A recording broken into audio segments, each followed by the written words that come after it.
Welcome to Are You Quizzing Me? I am Vineet Nair with my co-host Aditya Kashyap. This is a quizzing trivia podcast show. Join us as we dive deep into history, science, pop culture, and so much more. Let's get quizzing. Welcome to episode number 74 of Are You Quizzing Me, your favorite quizzing and trivia podcast show. Aditya and I are back for another round of quizzing, and let's start it off without much ado. Welcome to episode number 74 of Are You Quizzing Me, your favorite quizzing and trivia podcast show.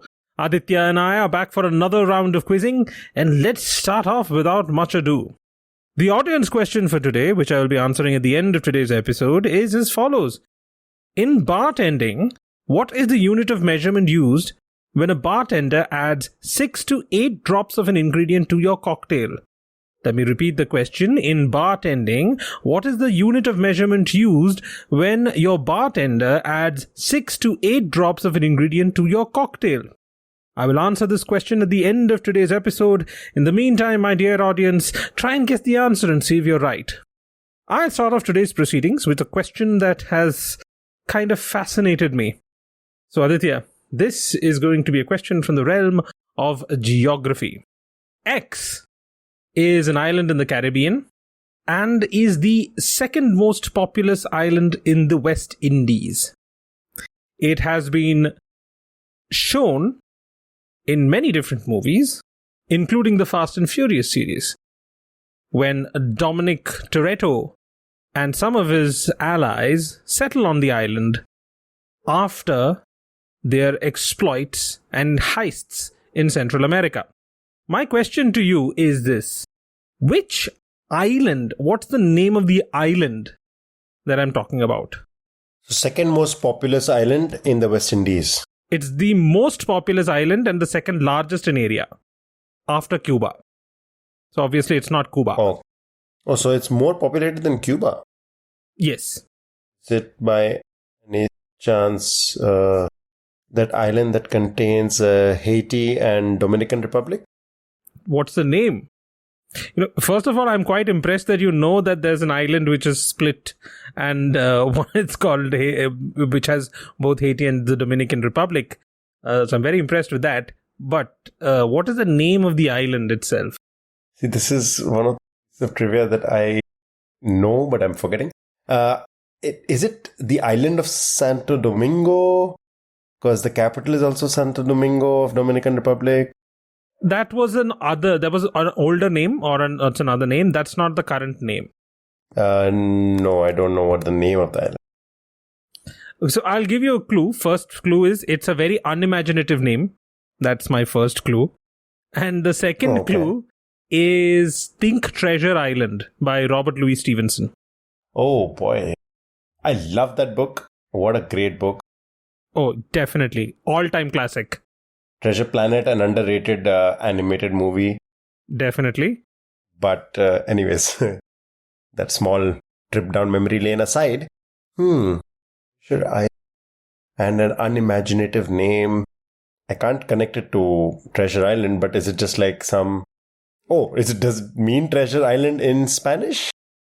No. I don't know what treasure in Spanish. No, I have no clue at all. So, just for our audience's information, treasure in Spanish is tesoro, apparently. But no, it's not regarding that. So my clue, again, as I mentioned already, was that it's on Treasure Island. Let me just say, the island is part of the story in name only. That's my second clue, or third clue, rather. I have unimaginative. Honestly forgotten the details of the book, unfortunately, which means I should read it again soon. But, you'll have to help me out here. I have no idea. Okay, so this is a practical giveaway, but my question, I'll just ask you another question. The answer will answer both questions. So, in the book, Jim Hawkins sets sail with Captain Alexander Smollett on which ship? Oh. Wow, you are really doing some deep cuts here into Treasure Island that I am woefully ignorant on. No idea at all. Nothing at all with Treasure Island. Okay, so then let's try the last. The reason I called it an unimaginative name is because the literal translation comes to the Spanish island. La Isla España, Española. Is it okay, I'm going to sound a bit stupid, but is it by any chance Hispaniola? Hispaniola? Yes, Hispaniola? Something like that? it is Hispaniola. Oh, okay. So this is why it was fascinating for me, because I read Treasure Island for the first time when I was quite young, and it's been one of my favorite adventure books of all time. And the ship on which Jim Hawkins travels is the Hispaniola. For a long time, I thought of that as the name of a ship. Then it was quite later that I found out that it's an actual island. But then for some reason, I was mistaken that it's an older name for some other modern country or modern island. And it was quite shamefully on my part only recently that I came to find out that it's an actual island that still exists, but we don't call it Hispaniola anymore because the island itself is divided into the Dominican Republic to the east and the French or Creole speaking Haiti to the west. And the island itself is called Hispaniola, which comes from the Spanish La Española, which means the Spanish island. Quite an unimaginative name. And I guess why Robert Louis Stevenson used that name is because the Spanish Empire controlled the entire island from the 1490s until the 17th century, when French pirates began establishing bases on the western side of the island, which is the Haiti side of the island. So I'm guessing that's why he decided to use that as the name in the novel itself. Fascinating history, by the way, and how the fortunes of those two countries kind of diverge just based off of their colonial history. But yeah, that's a pretty great. Yeah, love that.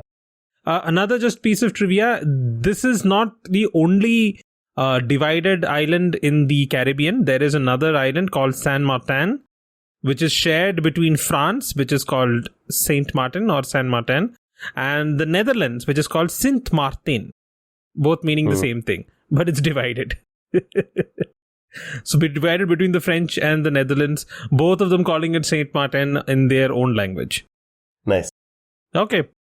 Passing the baton on to you, Aditya. Hit me with your question. So, after that pretty lovely piece of history, I guess I'm going to do another question with a little bit of a historical twist to it. Mm-hmm. Vineet, I'm going to give you a list, and I know how much you love it. Yes, of course. Tell me, what is this a list of? Illness, mother's illness, suffering with eye, bit by a scorpion, brewing beer, wife or daughter's bleeding, referring to menstruation. What is this a list of? Can you go through that list once again, please? Okay. So we have illness, mother's illness, suffering with eye, brewing beer, wife or daughter bleeding. Is this something to do with any fictional character or the experience of character through a book or something like that? No, it's not got anything to do with any fictional. Illness, mother's illness, brewing beer. So then are these like keywords from the experience of some key figure in history? No, I think you're trying to read too much into maybe the subtext of it. It's very on the surface, quite literally, of what I'm saying. So what do you think these are? What do you think all of these refer to? What do you think it's an example? What do you think these are examples of? Euphemisms? No. These are not euphemisms, okay, or polite ways of saying different things. Illness, mother's illness. For a second, when you told me mother's illness and then bleeding, I thought maybe these are all euphemisms for menstruation or something, but then brewing beer, I don't think so. And bleeding is pretty much on the nose if there is no euphemism to it. Wow. No, I'm lost. Okay, what if I told you that we have a modern version of this also, that most of us, a lot of us, do use on a pretty regular basis? What? Let me give you a few more examples of what it would be in the modern context. It would still be illness, or a family member's illness, or death of a loved one, or car trouble, things like that. I'm tempted to say lame excuses for taking leave from work, but I don't think brewing beer would, fit the criteria. Exactly. That wouldn't fit the criteria today. But like I told you, this was in a historical context. So you're right. You are right. Oh These my are excuses to be missing from work. But I'm sorry. I just suddenly thought of writing a leave letter asking for time off work because I'm going to be brewing beer. yeah, that should go down well in your review. Okay, so you got that part pretty accurately. These are excuses or these are reasons to be missing work. But like I said, it's historical context. So you want to give me what historical context this might refer to? Okay, now because the reason being given is wife or daughter's bleeding, mother's illness, and brewing beer. I don't know. This is just something that sparked. I have no idea. Are these like documented causes of leave from workers on the pyramids of ancient Egypt or something like that? Oh, perfect. That's exactly what it is. Okay. The only reason that I think my brain made that some kind of connection was because I'd read somewhere that the people who built the pyramids were also paid in beer. Yeah. They were slaves, but not in the term that we understand in the modern context. So they were paid not an miserly pay for their work as well. And so it was slavery, but perhaps better than what we have experienced in the last millennia, I guess. This is actually from a tablet that was discovered and is at the British Museum, which dates back to 1250 BCE. And when they understood what it meant, when they kind of deciphered what the meaning on the tablet was, they realized it was just a limestone thing which kept track of the workers and how often they had showed up in that particular month. And a lot of these employees had excuses like, I was sick or I was suffering with his eye. There was somebody who was suffering with his eye. Mother's illness was kept somebody away for quite a few days. Somebody was bit by a scorpion. That kept them away. Some employees had to take time off to embalm and wrap their deceased relatives. I would love to use that as a excuse. I have to embalm my deceased relative. No. You have to put it in the Indian context, right? So it will be like, dear sir, as I will be embalming my dead relative, I will not be coming in for work.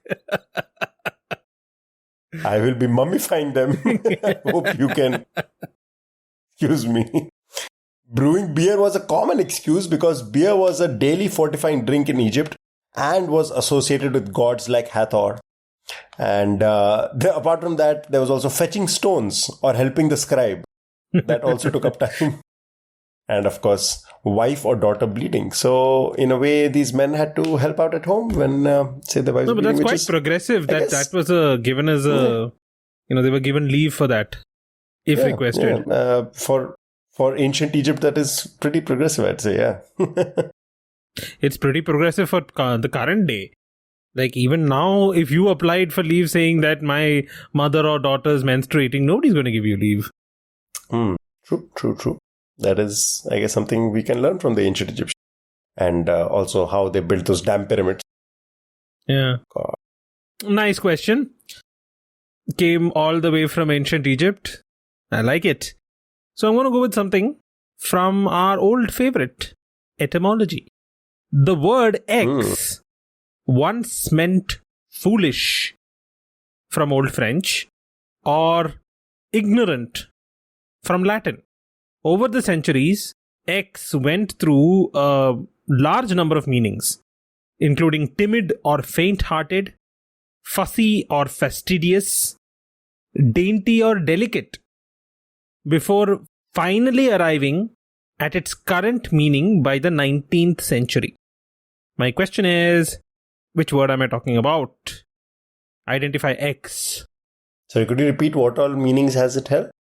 So the original word meant foolish, which is derived from, that meaning was derived from the old French version, or ignorant from the Latin version.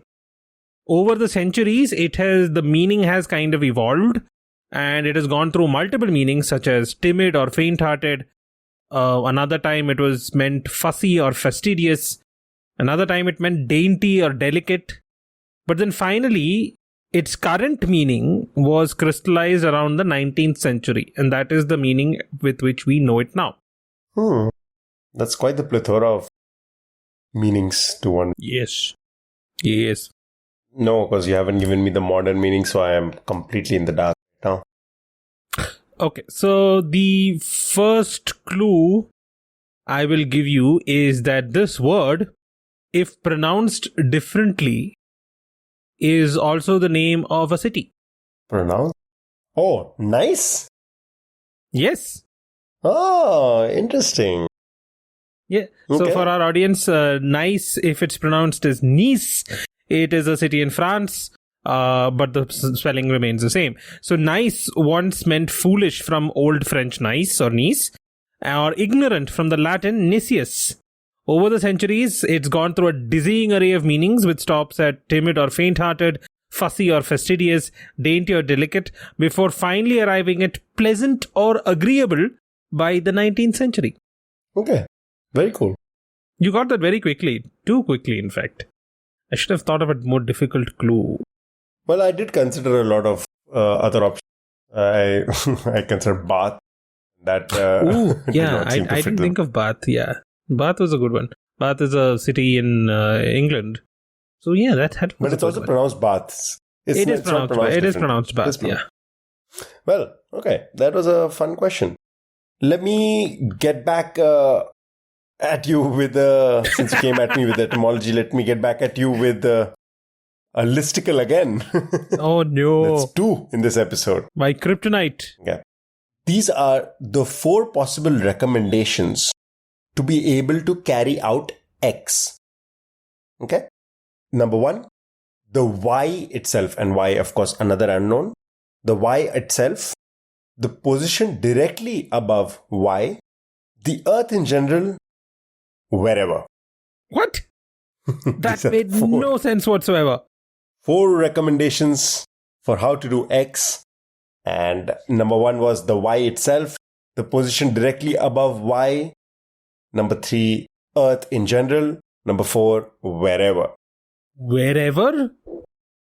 How is that a part of a condition? How is that part of a condition? The moment you say wherever, then it automatically negates everything, right? Or you're saying the Earth itself. Dude, you'll have to give me more than this. This is like... I'm like a blind man feeling up the trunk of an elephant right now, and I think it's a snake. So these are 4 options, 4 choices that one can use when trying to do X, if that helps clarify a little bit more about what X could be. Geotagger or geoguesser. That is a very interesting chain of thought. You're not exactly there, but you are warmish. Okay. So this was established in 2007. Okay. 2007. Okay. So let me give you a little bit more of a context, okay? Yeah. Sheikh Muzaffar Sukhor Al-Masri bin Sheikh Mustafa, long name, for a Malaysian orthopedic surgeon who participated in a program. This program was in 2007. Before he went on this program, these options were recommended to him to carry out X. Is this the Amazing Race? No, it's not the Amazing Race. Wow. My brain is just stuck on the Earth and wherever. I'm going to go with such a bad Indian stereotype here. Are these like places where you can take a dump? Take a dump? Oh, no. Oh, boy. You can take a dump there or the position above there. the earth wherever you want. This is extra funny to me because I know what the answer is, and it's going to sound so wrong once you know what the answer is. But points for, I guess, creativity. But no, wait. we're not. Are these... Okay, now that you mentioned that, and now this thought comes to my head, what I just said before is all the more so bad. But are these options of where he could pray towards Mecca or something? Very nice. Very good. Yes. So this is X would be prayers for a Muslim person. And prayers in Islam, as a lot of people would know, are done facing towards the Kaaba.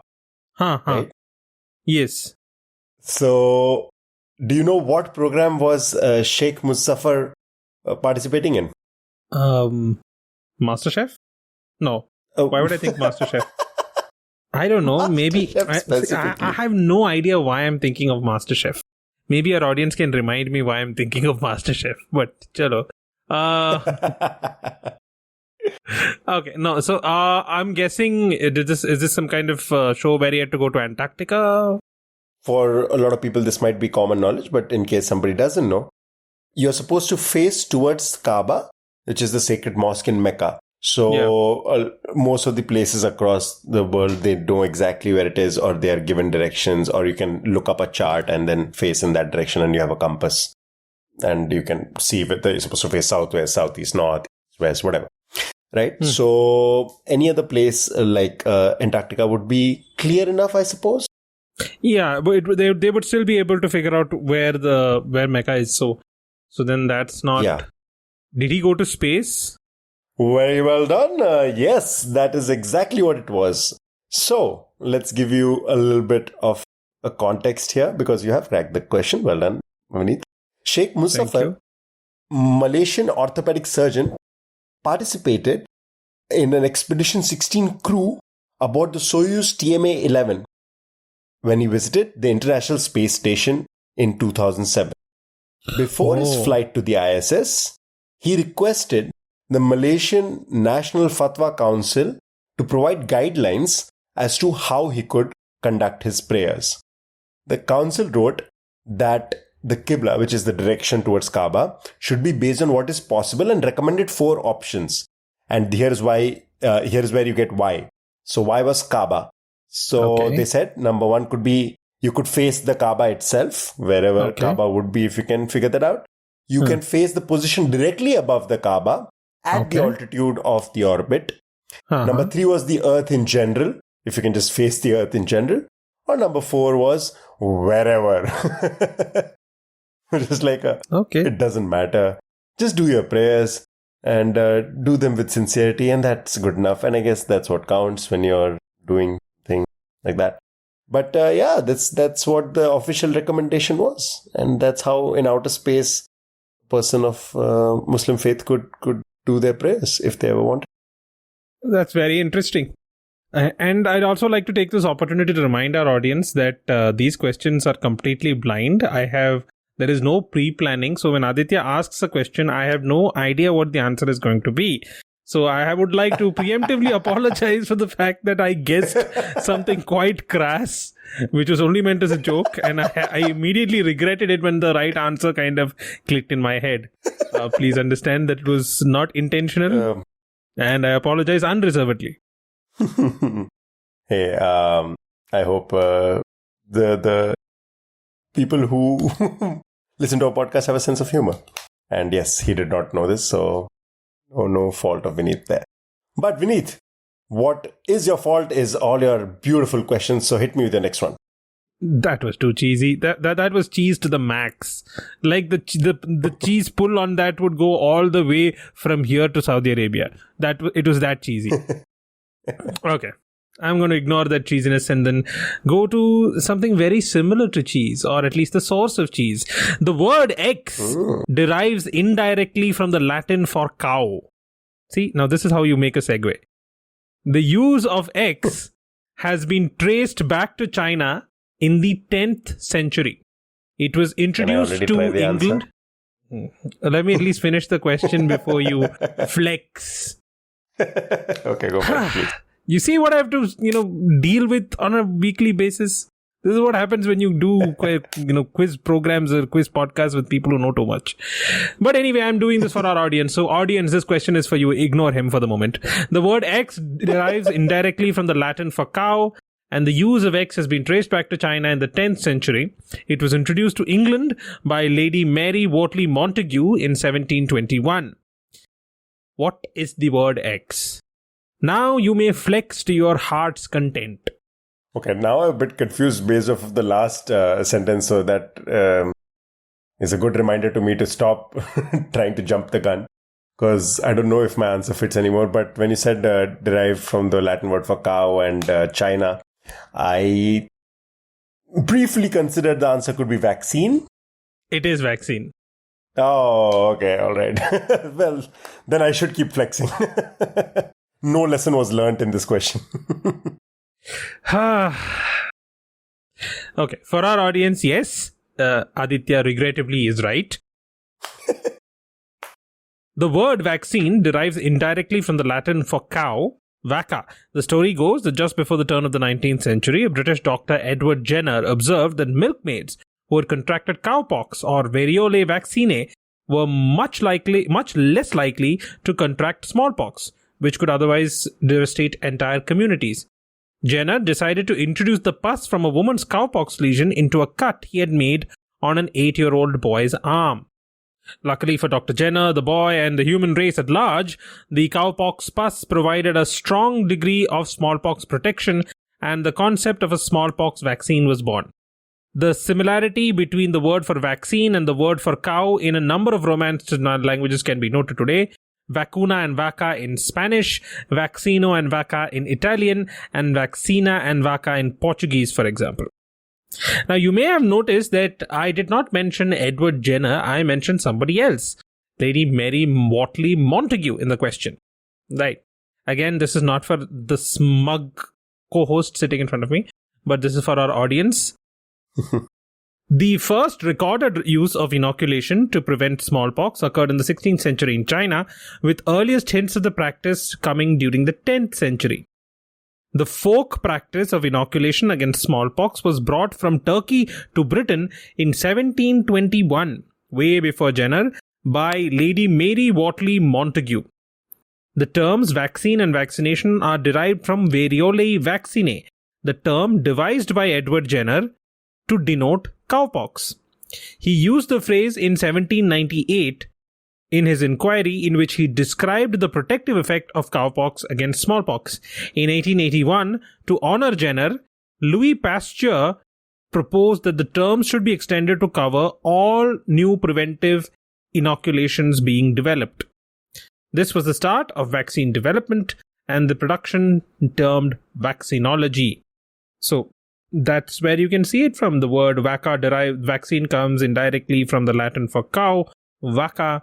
The first major modern vaccine that we at least recognize is that of Edward Jenner's cowpox inoculations to prevent smallpox. So cows everywhere. Speaking of cows, Aditya, your question? Oh, I like the sass. That was mean. That was mean. I appreciate the sass. I like it. You know what? I'm here for it. Yeah. You're a little too smug and flexing with that question, so I had to needle something in. I had to be taken down a few notches. You're right. Yeah. I'm absolutely with you on that. Okay. Speaking about people who need to be perhaps taken down a few notches. This person X graduated from California State University in 2001. He majored in filmmaking, specifically film and electronic arts, and had a special music playing when he took to the graduation stage to collect his degree. He also covered some credits in paleontology apart from his filmmaking. Who is this person X that I referred? Okay, let's get something right out of the way. Is this a fictional character? Oh no, it is somebody very much real. Graduated in 2001. Yep. So he's in his 40s. Somebody in his 40s, filmmaking, paleontology. Is this Chris Pratt? No. Okay. That is the only one I could think of, filmmaking and paleontology coming together. Jurassic Park and all those. Okay. I'll need some more clues or context. So he used some of his previous work to get his paleontology credits, as well as his filmmaking credits. Oh, okay. I see what you're doing here. You're throwing me off with the timeline. This is Spielberg. Okay, this is Steven Spielberg, who notoriously did not graduate from, I think, whichever Caltech's California School of Filmmaking or something. And then later he used Schindler's List as his thesis to finally get his degree. Vineet, can't keep you in the dark for too long. Clearly, well done. Yes, Steven Spielberg is the right answer. He enrolled in California State University, or I should say re-enrolled, and graduated in 2001. He went back to complete his degree, from which he had dropped out a few decades earlier, actually. And he got Jurassic Park to get himself some credits for the paleontology course. And the advanced filmmaking class he passed thanks to Schindler's List, because the graduates do need to submit a 15-minute short film. But the school kind of waved it away, given that, Schindler's List is Schindler's. So, yeah. I mean, like, if anything, he did more than what's required. 15 minutes versus Schindler's List. That's like a dinner knife compared to a machine gun. Wouldn't you also call that a bit of a flex? Like, literally pipe down a little bit. Like, who would want to be in your class if you're going to submit Schindler's List as your final project? True. That is very true. So, That's a nice question. So this is my question for you. It's a little topical. Have you heard of a book called Show Business? It is a 1992 postmodern satirical fiction novel. Oh, no, I don't know what that is. Okay, so in this book from 1992, we are introduced to a Bollywood superstar actor by the name of Ashok Banjara. The character and many incidents of Ashok Banjara are inspired by that of Amitabh Bachchan. What happens in Banjara's career mimics a lot of what happens with Amitabh Bachchan. He's a superstar, enters politics, gets caught in a scandal, money laundering scandal, which reminds people of Bofors. So there are a lot of similarities. Now remember, this book was written in 1992. In the book, the author predicts, or actually not, rather than prediction in the book, he says that Banjara, as a comeback, decides to act in a mythological film, X. Okay. And it is on the sets of X that Banjara meets with an accident. And that accident is kind of reminiscent of what happened with Amitabh Bachchan during the sets of Coolie, where he famously got injured. So my question to you is, which movie X are we talking about, and who is the author of this novel? Oh, so it's a famous author. Yes, it's a famous author. And he is part of some mythological film, you said? Yes. So in the context of the novel, Banjara is caught in this kind of money laundering scheme similar to what happened with Bofors. He quits politics, but he has lost his fortune and he has to now come back to acting. Quite similar to what Amitabh Bachchan had to do. But I think he did that with Mrityudata, right? In desperation, Banjara agrees to work in a mythological film, even though he does not like mythological film. And it's there that he has an accident. Oh, okay. So since you said this is topical and it is Amitabh Bachchan mythological film, I'm going to guess you are either talking Brahmastra, which is, well, not very topical because it's been more than a year, or you are referring to Kalki 2898. Yes, very good. So the mythological film is indeed Kalki, which is in theaters now. So that leaves the next part of the question. Who is this author who predicted this way back in 1992? 32 years before Kalki happens. And he predicted in a novel that Amitabh Bachchan would be acting in a movie called Kalki. No idea, absolutely, because I've never even heard of this book before. Is there any other famous book by this author or something? Okay, so I will tell you the name of a few other books. This author is quite prolific. He's written quite a lot of books. So I'll just give you a few of them. There's a book from 2001 called Riot. There's a book from 1990 called The $5 Smile and Other Stories. There's a book from 2005 non-fiction called Bookless in Baghdad. There's a 2012 non-fiction novel called Pax India, India in the World of the 21st Century. His most recent book is a 2022 book called Ambedkar Alive. Pax India, Shashi Tharoor? Pax Indica. Yes, it is Shashi Tharoor. Nice crack. So obviously I left out the big name books, obviously, which are The Great Indian Novel, one of my favorite satirical political novels ever written about India. Why I Am a Hindu, and The Struggle for India's Soul, and Inglorious Empire, What the British Did to India.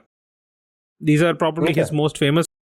Though I think my favorite title would obviously be Tharoorosaurus, which is a book he published in 2020. So it's like a thesaurus, and he shares examples from his vocabulary. Nice. I didn't know he was so prolific. I've heard of one or two of these, but I didn't know. No. He's written quite a lot. He's quite prolific, which I find really impressive, given that he has such an active political life, and prior to that he was quite active on the world stage at the UN. How does he find the time to write it? And these are not like small books. These are very well thought out books. Especially his fiction writing is quite well thought out. So I wonder how he finds the time. Pretty cool. Okay, that was a solid question. Some lovely premonition over there. So I'm gonna ask you, hopefully, what is also a good question to wrap up this episode. Vineet, are you ready for an audio-based question? I was born ready. No, don't take that seriously. I'm not flexing because it's an audio question. I am so going to bomb, but still, chalo. Okay, so before we play the actual music, let me set it up a little bit for you. This is a 1902 Spanish classical composition by the composer Francisco Tárrega. It is meant for a solo guitar. Now, we will not be playing the entire music, so it's a part of that composition. You will have to tell me how this composition is relevant to the world today, or how do we all know. And here goes.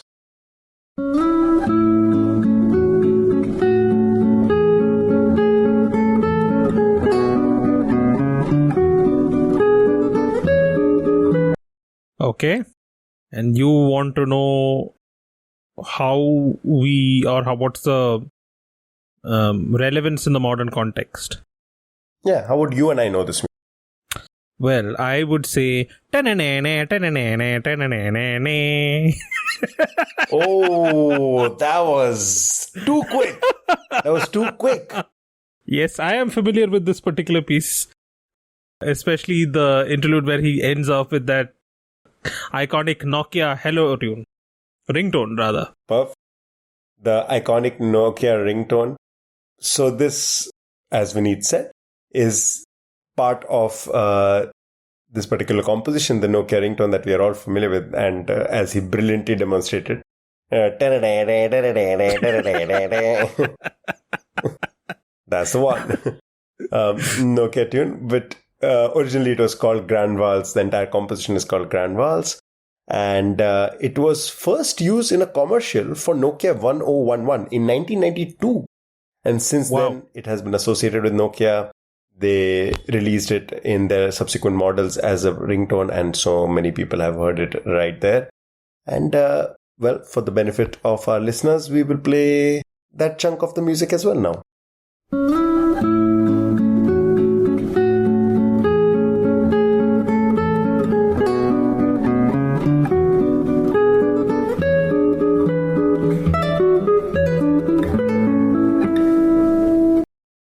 Okay, so Vineet, that was a great and a quick crack. Well done. Thank you. At least I had one question where I got the answer immediately today. So, that's time for us to wrap up today's episode. So, let's start by wrapping up our audience question, which I had asked at the beginning of today's episode. In bartending, what unit of measurement is used when your bartender adds 6 to 8 drops of an ingredient into your cocktail? Aditya, do you know the answer?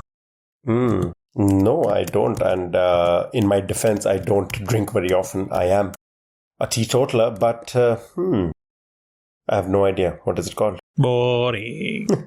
So, I'm sorry. The unit of measurement is a dash. So when you're adding a dash of bitters, okay, or a dash of something else, it's usually in bartending parlance, it means 6 to 8 drops. Okay. The next time you see a recipe which calls for a dash of bitters or a dash of vodka, that literally just means 6 to 8 drops. I apologize to all cocktail enthusiasts. I know nobody adds a dash of vodka to anything, but I was running out of examples. What are you adding dash of vodka? Okay. Well, pretty cool. So before we sign off for today, Aditya, what's your pop culture recommendation for this week? So I did recently watch The Talented Mr. Ripley. Oh, which version? The Matt Damon version. Okay. But a pretty good movie, I would say. Yeah, solid movie. And I enjoyed it a fair bit. So I would recommend that. I have also seen Ripley, which is the TV series, web series rather, that came out more recently. And I would say both of these are pretty interesting takes on what is, I believe, a 50s novel.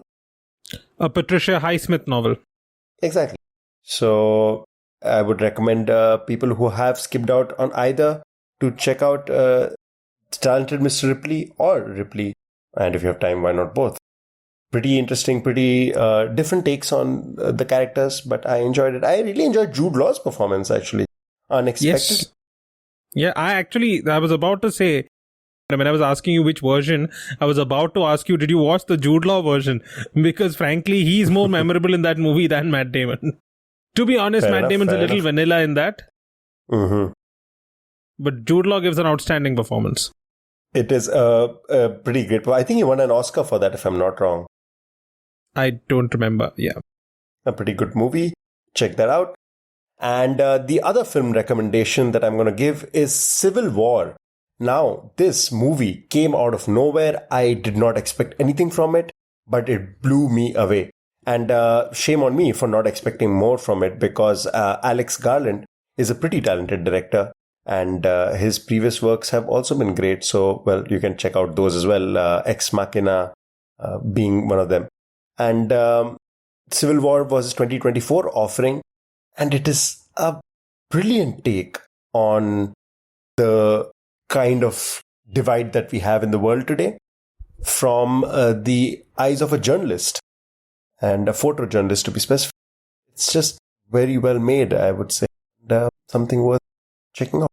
Those are the two film recommendations. I've realized I give a lot more film recommendations, and Vineet, the scholarly one amongst the two of us, has the books for you, so make of that what you will. I don't think that's exactly right, because I do give more books, but I do put out a lot of movie recommendations as well. And I agree with both of these recommendations. The Talented Mr. Ripley, the Patricia Highsmith novels is a classic. It's one of my favorites. Jude Law, obviously, with the older version. I've not yet watched the new one called Ripley from Netflix, but it's on my list of things to watch. Civil War was equal parts exhilarating and terrifying at the same time. I found it, again, as he mentioned, I had zero expectations from watching the trailer, but it just blew me away. And it actually seems a lot more, how do I put this, closer now after watching the presidential debate between Trump and Biden. Oh boy. I really don't understand what the Democrats are thinking of. Neither do I understand what the Republicans are thinking of. I can understand Trump's appeal to a certain part of the population, and they have valid reasons, to be honest, for supporting someone like him. But at the same time, what I really don't get is, why is Biden running again? He's already in his 80s. The man is 81 years old. I read a fact on, I think it was somebody's Twitter post. I don't remember exactly, but I haven't fact checked this, but it just seemed too crazy to be false. Clinton became president 30 years ago, and he's currently younger than both Trump and Biden. Oh, wow, boy, that is embarrassing. And I don't see a way out of this. This is a no-win scenario. You either have a president who is doddering into senility, or you have a president who is, for lack of a better word, batshit crazy. Convicted criminal as of this point. A felon, yes. Yeah. After watching that debate, absolutely don't see any way out for the US. They are in a no-win scenario right now. We can all just wait and watch.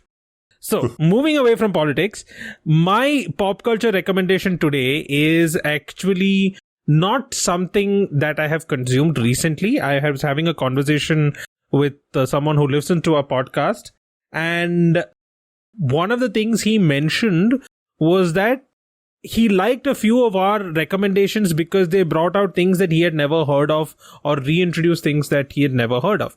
So that sparked something. So I want to reintroduce.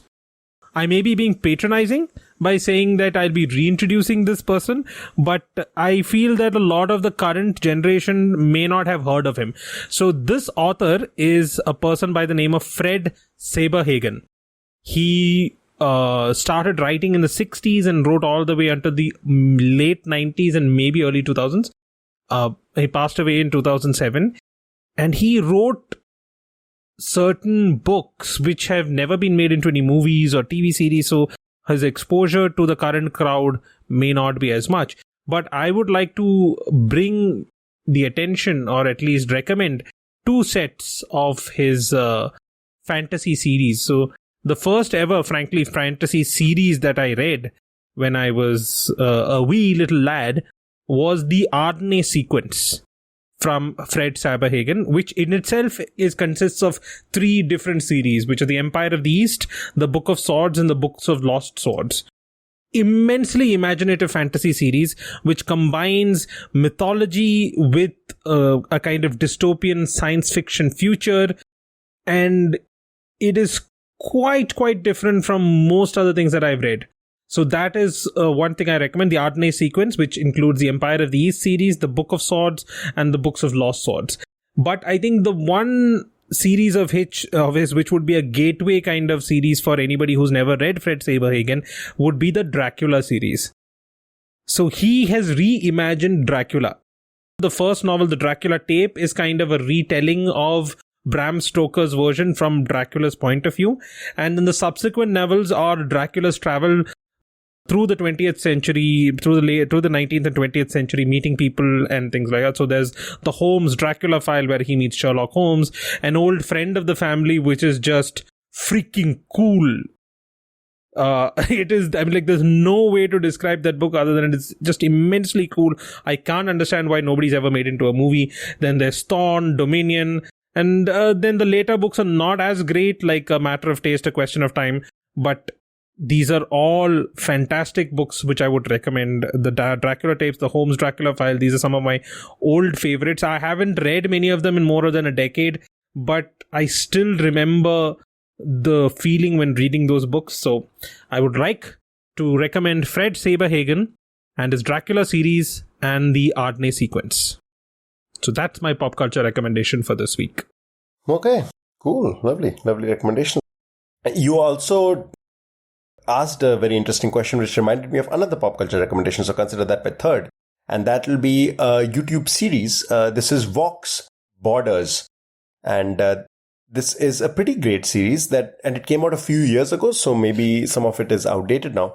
But Vox Borders covers interesting borders that divide countries over the years and how they have shaped up and defined geopolitics. So it is something that you want to check out. It's hosted by Johnny Harris, who used to be part of Vox back in the day, isn't anymore. He does stuff independently, but his Border series where he was working with Vox is great. That's where I actually first heard about the island where Haiti and Dominican Republic are present together.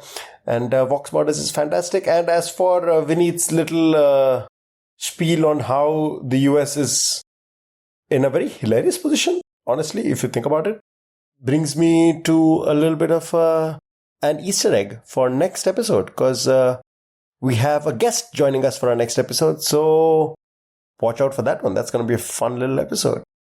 Yes. We're going to be teasing our guest right now. I'm not going to be mentioning who our guest is, but I can mention that our episode will be coming out on the 4th of July.